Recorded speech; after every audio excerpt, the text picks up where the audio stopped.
नमस्कार, consumer king में आपका स्वागत है। मैं हूं अनिल राणा। इंसान का मन भावनाओं से भरा है। बच्चे हों, बड़े हों या बूढ़े, सब पर ये इमोशन हावी होते हैं। बड़े तो अपने भावों को समझा बुझा लेते हैं, काबू कर लेते हैं, लेकिन बच्चों को ये कला नहीं आती। और उन्हें इमोशन में से एक है गुस्सा। ये एक ऐसा भाव है जो व्यवहार में काफ़ी बदलाव कर देता है। और अगर गुस्से को काबू ना किया जाए तो ये मान लीजिए आने वाले वक्त में ज़िंदगी बेवजह की वजह से दुखों का कारण बन सकती है। इसीलिए बच्चों को कैसे गुस्से के भाव से दूर रखें, क्या किया जाए कि बच्चों को गुस्सा ना आए, इसी टॉपिक पर आज चर्चा करेंगे। लेकिन पहले समझते हैं कि बचपन को। पहले के दौर में बच्चे बड़े परिवार के साथ रहते थे। एक से गुस्सा होते थे तो दूसरे से प्यार मिल जाता था, बैलेंस हो जाता था। एक से डर लगता था तो दूसरे से निडरता और वीरता का भाव मिल जाता था, यह भी बैलेंस हो जाता था। लेकिन आज हालात बदल गए हैं, परिवार छोटा हो गया है। छोटा या यूं कहें कि बच्चों के पास सिर्फ माँ बाप रह गए हैं।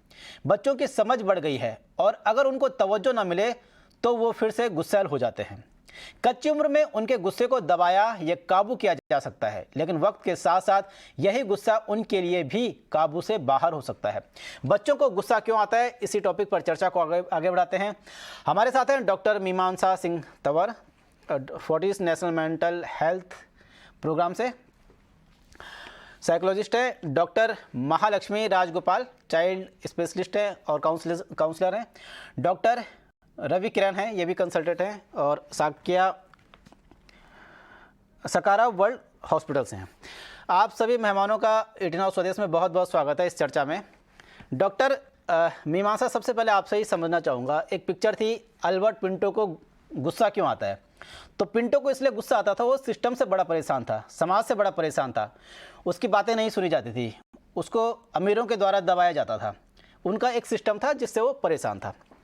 लेकिन अब मैं ये समझना चाहूँगा, जब बच्चा छोटा होता है तो क्या वो अपने लिए भी एक ऐसा सिस्टम बना लेता है जिस सिस्टम में वो अपने हिसाब से जाता है? तो यही बताइए सबसे पहले कि आखिर बच्चा क्या समाज चाहता है, क्या सिस्टम चाहता है अपने लिए। देखिए, एक चीज समझने की जरूरत है कि हम सब एक पर्टिकुलर टेम्परामेंट के साथ जो है, we are born with a certain temperament. So अगर हम ये कहेंगे, और हम देखते हैं कि अलग अलग बच्चों में टेम्परामेंट अलग होता है। कुछ बच्चे थोड़े शांत होते हैं, कुछ बच्चों में थोड़ा सा गुस्सा या इरिटेबिलिटी जो है थोड़ी ज्यादा आती है या ज्यादा समय तक रहती है। एक बेसिक ये नेचर होता है जिसके साथ हम सब जो है पैदा होते हैं। So that is your nature. दूसरी चीज होती है कि एनवायरनमेंट, जिसमें माता पिता और घर के बाकी लोग, और जब स्कूल में जाते हैं तो स्कूल में टीचर्स वगैरह, हम जो रोल प्ले करते हैं बच्चे को हेल्प करने में, मदद करने में, उनकी इमोशंस को कैसे वो नेविगेट करें, कैसे अपने इमोशंस को हैंडल करें, किस तरह से अपने आप को एक्सप्रेस करें। तो अगर हम देखें डेवलपमेंटली, बच्चों के लिए टेम्पर टैंट्रम्स होना एक बहुत ही नॉर्मल सी बात है। 1.5 साल से 2 साल तक के बच्चों में टेम्पर टैंट्रम्स आने शुरू हो जाते हैं। और उसको जो है एज अ पेरेंट हम कैसे रिस्पॉन्ड करते हैं और कैसे उस चीज को हैंडल करते हैं, वो बहुत ही महत्वपूर्ण चीज है। सो अगर हम एज अ पेरेंट जो है बच्चों को जब वो गुस्सा करते हैं या जिद करते हैं किसी चीज के लिए, हर बार गिव इन कर देंगे तो बच्चों का टेंट्रम वर्स होगा। अगर हम उसको अपने आप को काम रखते हुए सही तरीके से उनको हेल्प करेंगे, उनको सूदिंग जो है एनवायरनमेंट देंगे, उनको सिखाएंगे कि एक्सप्रेस कैसे करना चाहिए। क्योंकि बच्चे को जब हम ना बोलते हैं, जैसे कि मैंने बोला, डेवलपमेंटली व्हेन दे लर्न और hear there no, they are going to assert themselves और they are going to throw a tantrum. ये बहुत ही जायज सी बात है, सब बच्चे करते हैं। सो एज अ पेरेंट हम कैसे हैंडल कर पाते हैं अपने इमोशंस को, और अपने इमोशंस को हैंडल करते हुए बच्चे को कैसे हम हैंडल कर पाते हैं, ये चीज जो है नर्चर जो है, एक नेचर होता है और एक नर्चरिंग का पार्ट होता है एनवायरनमेंट का। इन दोनों चीजों का बहुत ज्यादा महत्वपूर्ण रोल होता है किसी भी इंसान में, as an adult, as a teenager, as an adolescent, उस इमोशन को कैसे मैनेज किया जाता है उसमें। डॉक्टर महालक्ष्मी, ये बताइए कि जिस तरह से हर किसी के मन में इमोशन होते हैं, बच्चे के मन में कब से ये इमोशन पैदा होने शुरू हो जाते हैं? वैसे तो शुरुआत से होते हैं, लेकिन जब से जाहिर करना शुरू कर देता है और उन पे इमोशन पे काबू वो न करके इमोशन उस पर हावी होना शुरू हो जाता है, ये कब से होता है, किस उम्र तक सबसे ज़्यादा चलता है, और इस दौरान हमको किन किन चीज़ों की सावधानी रखनी चाहिए, हमको मतलब माँ बाप को? जैसे हम ये बच्चे जैसे ही पैदा होते हैं, हम सब लोग अच्छी तरह से जानते हैं कि we expect the baby to cry. अगर बच्चे नहीं रोए तो हम लोग परेशान हो जाते हैं and it is a moment of crisis. तो एक्चुअली वो क्राई जो है, बच्चे की क्राई जो है शुरुआत में, वहां से एक्चुअली क्राइंग, स्माइलिंग, जो मुस्कुराते हैं बच्चे, हमको पता चल जाता है। सो अर्ली स्टेजेस में ही, न्यूबॉर्न से ही हमको ये बेसिक इमोशंस है बच्चों में। एंड हम जनरली कहते हैं कि अर्ली चाइल्डहुड में 2 साल से 6 साल तक काफी अब्जॉर्प्शन, काफी लर्निंग होती जाती है। ये लर्निंग जो हम कहते हैं, इट्स नॉट सिर्फ कि जो पेरेंट्स या केयर गिवर्स कहते हैं या बोलते हैं या सिखाते हैं। Learning conscious level, subconscious level, unconscious level में भी होती जाती है। इट्स कंटिन्यूअस प्रोसेस रहते हैं। वो लर्निंग फ्रॉम एपिंग का मतलब वो बच्चे देखते हैं और जो देखते हैं वो सीखते हैं।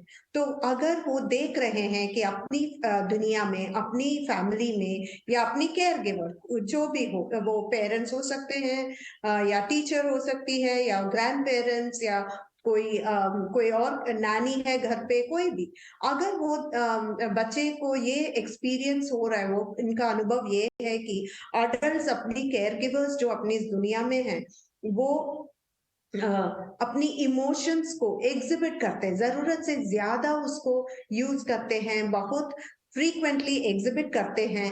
एंड इट्स नॉट नेसेसरी कि सिर्फ ये गुस्सा ही हो। अगर वो देखते हैं बच्चे को, ये अपनी एनवायरनमेंट में अपनी माँ फॉर एग्जाम्पल जल्दी रो जा पड़ती है, छोटी छोटी चीज पर वो मूडी हो जाती है, या वो देखते हैं कोई और बहुत जल्दी गुस्सा हो जाते हैं, तो बच्चे क्या सीखते हैं? बच्चे ये सीखते हैं कि अच्छा, जब हमारी परसेप्शन के हिसाब से कुछ हो ही नहीं रहा, तो हम अपनी इमोशंस को इस तरह से हम यूज कर सकते हैं, इस तरह से एग्जिबिट कर सकते हैं।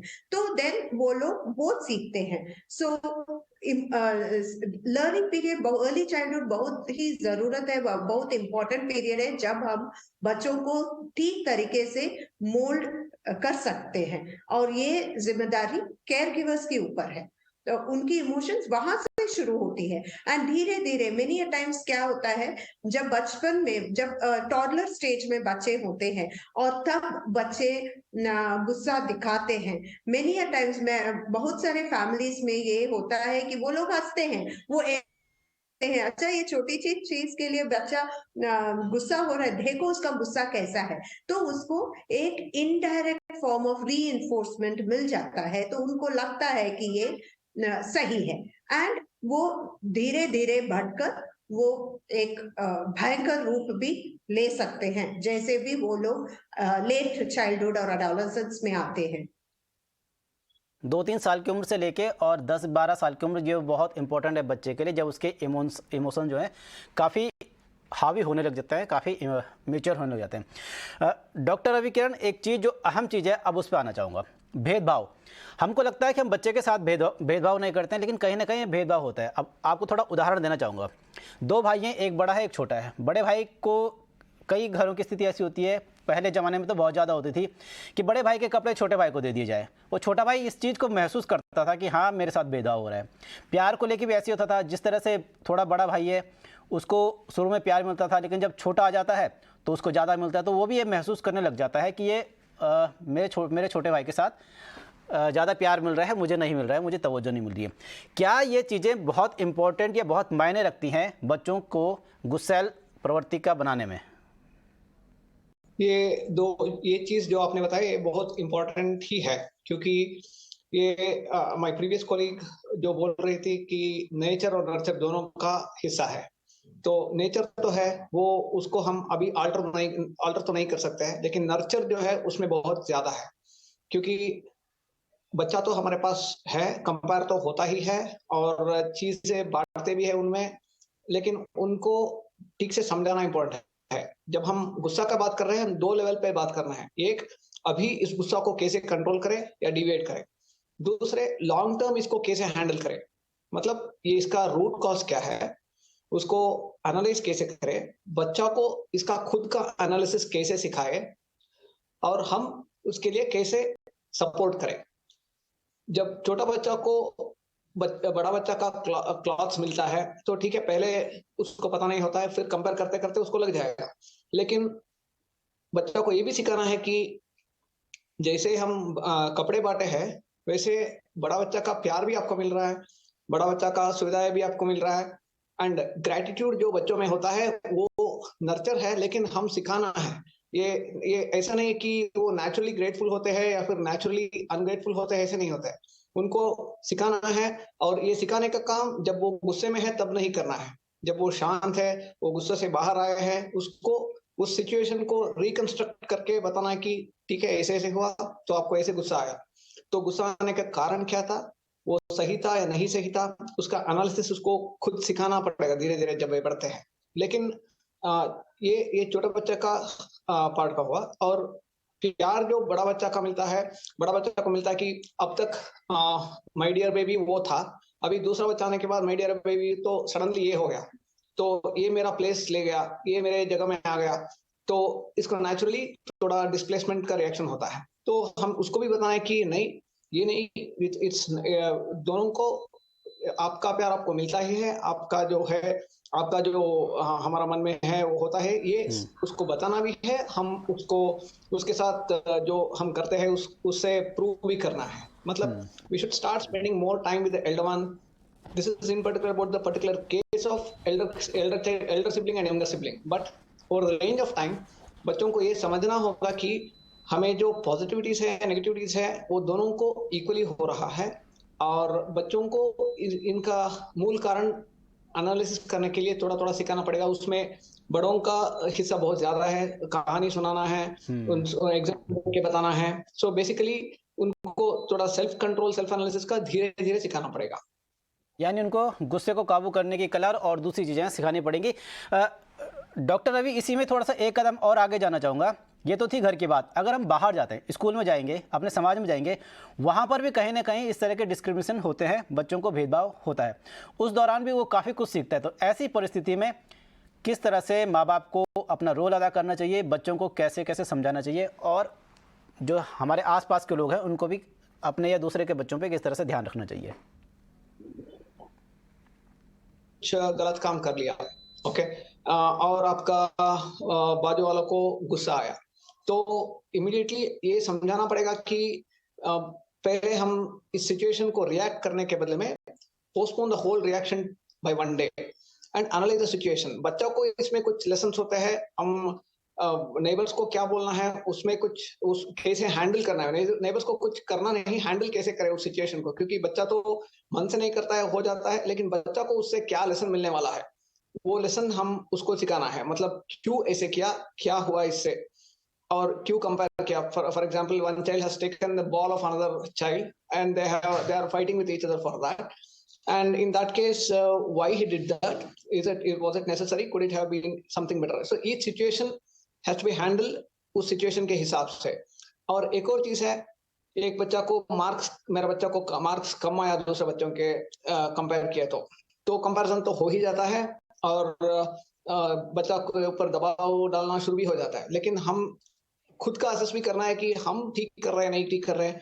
बच्चा को जो ट्रेनिंग मिलने वाला है, या फिर बैठ के सिखाने का चीज है, या फिर जो नेगेटिविटीज है, उसको एक्सेप्ट करके उससे कैसे पार करना है, ये सब कुछ, ये सभी चीज उसको धीरे धीरे बैठ के उससे बात करके एक लॉन्ग टर्म प्लान बनाना है।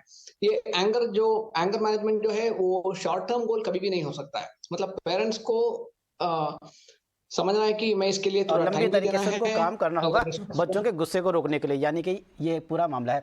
डॉक्टर मीमांसा, एक और चीज़ है जो बच्चों के गुस्से को बढ़ाती है, वो है अटेंशन का अभाव। अगर हम माना किसी बच्चे को अटेंशन कम दे तो ये माना जाता है कि बच्चे को उस चीज़ से भी इरिटेशन होती है, वो अटेंशन चाहता है।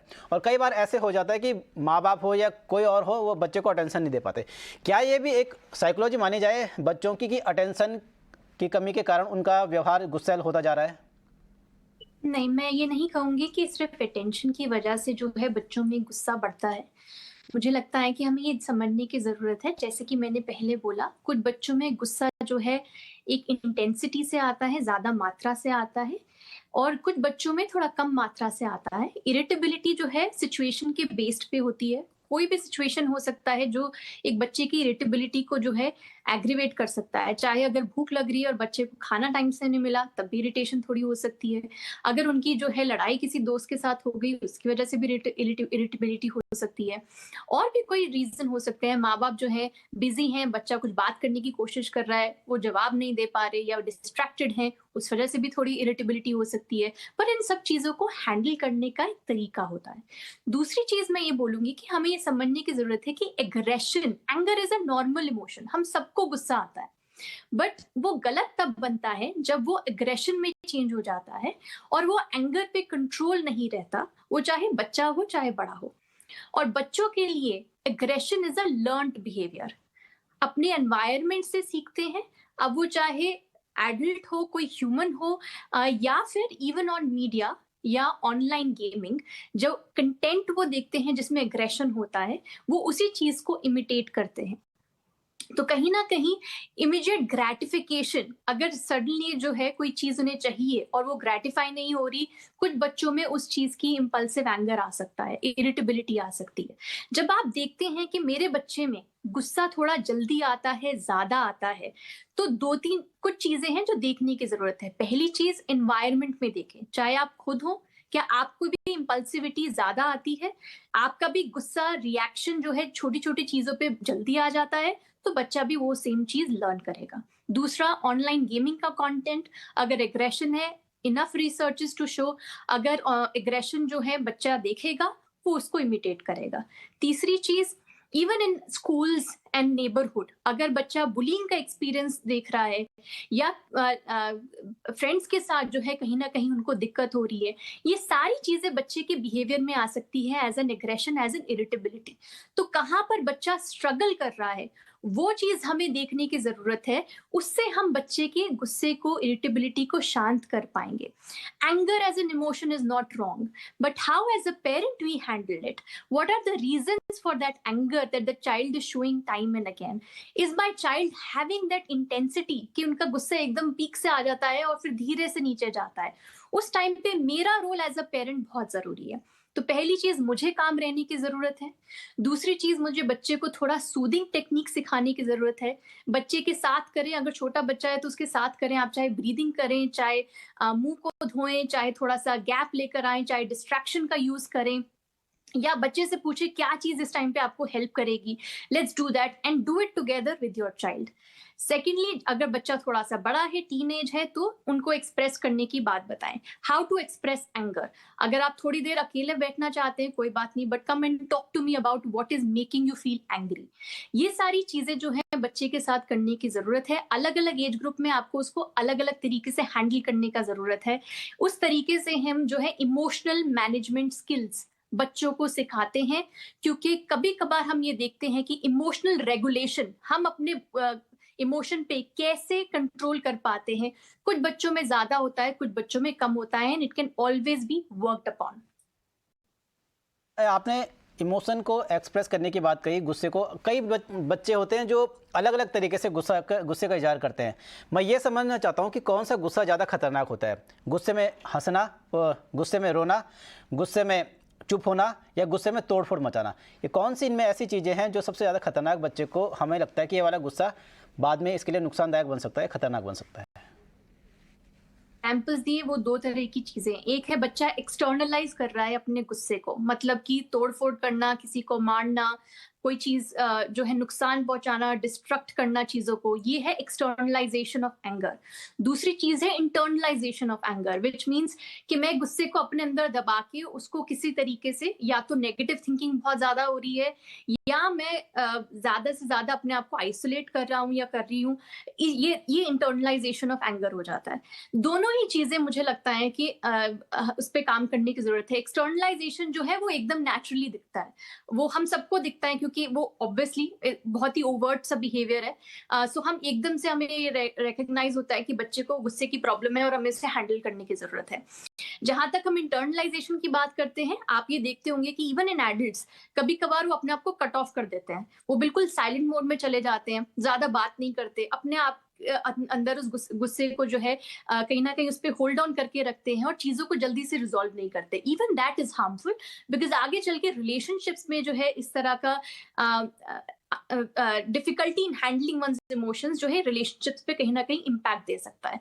सो दोनों चीजों को रिकग्नाइज करके उसको एड्रेस करने की जरूरत है। मैं मोबाइल गेम्स और मोबाइल पे आना चाहूँगा। मोबाइल एक ऐसी चीज़ बन चुकी है कि जो बड़ी दिक्कतें पैदा कर रही है, खासकर माँ बाप के लिए। अगर बच्चे को मोबाइल दो तो ठीक है, अगर ना दो तो इतने परेशान कर देता है कि माँ बाप को आखिरकार चुपचाप उसको कराने के लिए मोबाइल थमाना ही पड़ता है। तो ऐसा मैं ये समझना चाहूँगा कि क्या किया जाए, क्योंकि मोबाइल से दूर रहना भी बच्चे को आजकल इतना इम्पॉसिबल हो चुका है। तो ऐसी कंडीशन में क्या बीच का रास्ता हो सकता है? मैं बात बोलूं? जी जी। मैं देखिए, जैसे अभी स्पेशली ये ऑनलाइन क्लासेस वगैरह शुरू होने के बाद स्कूल्स भी काफी मोबाइल्स को इस्तेमाल करते हैं। तो मोबाइल्स आजकल बच्चों के लिए एक जरूरत चीज बन गई है। But at the same time घर पे किस तरह से बहुत सारे चीज, मैं यही कह रही हूँ, पहले भी जो मैंने कहा था, बहुत सारे चीज बच्चे देखकर सीख लेते हैं। हम ज्यादा बोलकर वो समझते कम और देखकर वो सीखते हैं, समझते हैं ज्यादा। तो यहाँ पे अगर वो देखते हैं, माँ बाप भी घर पे भी अपने जॉब के बाद भी मोबाइल पे ही लगे रहते हैं, वो लोग भी बहुत सारे पेजेस देखते हैं, कंटिन्यूअस ब्राउजिंग करते रहते हैं। तो बच्चों को लगता है, वो कन्विंस हो जाते हैं कि दिस लाइफस्टाइल सही है। सो अगर बच्चों को हमको मोबाइल से कम यूज करवाना है तो पेरेंट्स को भी उसके ऊपर ध्यान देना बहुत जरूरी है कि वो लोग भी अपना काम होने के बाद वो अपनी फैमिली टाइम पे मोबाइल्स यूज करना या अननेसेसरी ब्राउजिंग करना, कंटिन्यूअस ब्राउजिंग करना, ये सब थोड़ा कम करें या टोटली कंप्लीटली बंद रखें। This is one thing. Second thing is parents को थोड़ा सा ध्यान रखना चाहिए। They need to be mindful कि किस तरह की साइट्स बच्चे विजिट कर रहे हैं, ब्राउज कर रहे हैं, and more of instead of using the word no, ये मत करो, वो मत करो, ये मत देखो, वो मत देखो, this becomes very frustrating for the children. Parents उनको इंटरेस्टिंग इंटेलेक्चुअल साइट्स इंट्रोड्यूस कर सकते हैं जहाँ पे बच्चे को अपनी जानकारी ज्यादा हो जाए, they learn more, they are able to enrich themselves more. And in the place, instead of mobile, instead of just saying कि आप मोबाइल को दूर रखो, उसको ऑफ करो, they can also introduce घर में more of board games, more of discussions बच्चों के साथ, कुछ बातचीत करना, anything other than academics. Many times जो बच्चे मेरे पास आते हैं वो बोलते हैं कि मम्मी पापा मार्क्स और सब्जेक्ट के अलावा कुछ ही बात ही नहीं होती है घर पे। तो they can have various other discussions जो academics related नहीं है, and this will be enriching for the entire family, and this would be a small step towards moving towards mobile को दूर रखने से। But it is not necessary कि mobile से ही media is just one way जहां से बच्चे aggression सीखते हैं। It is only one medium. It's not the only medium. Doctor Ravikiran, एक और चीज़ आपसे ये जानने की कोशिश करेंगे कि जो गुस्से को लेके जेंडर में कितना अंतर आता है? क्या जो छोटे बच्ची हैं या लड़के लड़कियों में किसको ज़्यादा गुस्सा आता है, और क्या ये जेनेटिक इसका कुछ असर पड़ता है इस गुस्से को लेकर? जेनेटिक का असर तो डेफिनेटली होता है थोड़ा, मतलब again from nurture and nature perspective, nature जो है वो जेनेटिक्स मान सकते हैं, लेकिन नर्चर भी उसी जीन्स के वाले ही नर्चर करते हैं। तो घर में गुस्से का एक्सप्रेशन ज्यादा हो रहा है तो वो नेचुरली वो सीखते भी है। तो एग्जैक्टली कितना परसेंटेज ये तो नहीं बोल सकते हैं, लेकिन गुस्से घर में जो दिक्कतें हैं, घर में जो अननेसेसरी ओवरटली एग्रेसिव डिस्कशंस होते हैं, उन घरों में बच्चों का भी ऐसे ही पैटर्न बनता है। तो घर में कैसे हम बिहेव करते हैं, बच्चों के साथ कैसे सुलूक करते हैं, उस पे हम थोड़ा ध्यान देना पड़ेगा। Like my previous colleague was selling, घर में बच्चों के साथ दूसरी बात करना, कुछ स्पोर्ट्स का हो सकता है, कुछ इंटेलेक्चुअल डिस्कशन हो सकता है, कुछ हेल्दी गेम्स हो सकते हैं, कुछ वेबसाइट्स हो सकते हैं। तो these things should be encouraged, and अगर जेंडर के बारे में बात करूं तो दोनों मेल्स एंड फीमेल्स दोनों में गुस्सा आते हैं। In the earlier age groups ये इतना डिफरेंस नहीं होता है, लेकिन अलग अलग पैटर्न होता है। लड़कों में तोड़ फोड़ करना ऐसे होता है, लड़कियों में गुस्सा करके थोड़ा इंटरनलाइज करना ऐसे ज्यादा होता है। जैसे वो एडोलेसेंस पे आते हैं उसका अगेन अलग पैटर्न होता है, जो बॉयज अलग से मैनिफेस्ट करते हैं, वो स्पोर्ट्स का पे भाव भी डायरेक्ट करना बदलता रहता है। डॉक्टर मीमांसा, एक और आखिरी सवाल आपसे है क्योंकि वक्त कम है। गुस्सा आता है ये गलत बात है और ये टेंशन की बात है, गुस्सा नहीं आता है बच्चों को और ये कितनी टेंशन की बात है? देखिए, गुस्सा सबको आता है, जैसे कि मैंने बोला कि एक नॉर्मल इमोशन है, हम सब हर तरह का इमोशन एक्सपीरियंस करते हैं। तो बच्चे भी गुस्सा, इरिटेबिलिटी को महसूस करते हैं। हर बच्चा अलग तरीके से एक्सप्रेस करता है और वो चीज़ हमें देखने की ज़रूरत है। इसमें हम ये नहीं कह सकते कि गुस्सा ना करना भी गलत बात है, गुस्सा करना भी गलत बात है। अगेन वो बात उसी चीज़ पे आ जाती है कि हम एक्सप्रेस कैसे कर पा रहे हैं। सो अगर बच्चा हेल्दी तरीके से अपने आप को एक्सप्रेस नहीं कर पा रहा, बिल्कुल चुपचाप रहता है, बात ज़्यादा नहीं करता, अपने आप को सहमा हुआ रहता है, इजीली अपने आप को ओपन अप करके जो वो सोच रहा है, महसूस कर रहा है, अगर नहीं एक्सप्रेस कर पा रहा, तो वहाँ पर भी कंसर्न है और ये पेरेंट्स को एंड टीचर्स को देखने की ज़रूरत है। पर ऐसा नहीं है कि वो बच्चा गुस्सा महसूस नहीं कर रहा। दूसरा बच्चा जो गुस्सा ज़्यादा महसूस कर रहा है और एक्सटर्नलाइज कर रहा है, वहाँ पर तो हेल्प की ज़रूरत वहाँ पर भी है। सो इस चीज़ को हमें समझने की ज़रूरत है। दूसरी चीज़ जो आपने पहली बात करी जेंडर को लेके, मुझे लगता है कि इन्वायरमेंट में बहुत सारे स्टीरियोटाइप्स हैं और किस तरीके से उस चीज़ को शेप किया जाता है वो भी देखने की ज़रूरत है। तो बहुत बार ये बोला जाता है कि आदमी, लड़कों का, मेल्स का रोना वो गलत बात है, गुस्सा करना वो चलता है और लड़कियों के लिए उल्टा होता है। तो ये चीज़ जो है कहीं ना कहीं कैसे हम शेप करते हैं बच्चों को थ्रू दो स्टीरियोटाइप्स, उनका भी इन्फ्लुएंस आता है। तो वो बच्चे उसी तरीके से जो आसपास देखते हैं उन्हीं बिहेवियर को मॉडल करते हैं। So what is important is that we all need to be very mindful and good role models for our children, जहाँ पर हम कहीं ना कहीं अपने इमोशंस को मैनेज कर पा रहे हैं, बच्चों को वो चीज़ सिखा पा रहे हैं एंड वैल्यूज को उनके सिस्टम में इनकलकेट कर पा रहे हैं। बिल्कुल। तो ये थी बच्चों को गुस्सा क्यों आता है, इस पे एक खास चर्चा जिसमें आप सभी ने बहुत इंपॉर्टेंट बातें रखे, अपने पॉइंट रखे और उम्मीद है जिन लोगों ने ये देखा होगा वो अपने बच्चों को लेके काफ़ी सतर्क हुए होंगे और उन्हें एक कला सीखी होगी उन्होंने भी कि किस तरह से बच्चों के गुस्से को काबू किया जाए। डॉक्टर मीमांसा, डॉक्टर महालक्ष्मी और डॉक्टर रविकिरण, आप सभी तीनों लोगों का बहुत बहुत धन्यवाद इस कार्यक्रम में जुड़ने के लिए और इतनी अहम राय रखने के लिए। फिलहाल मुझे दीजिए इजाज़त, नमस्कार।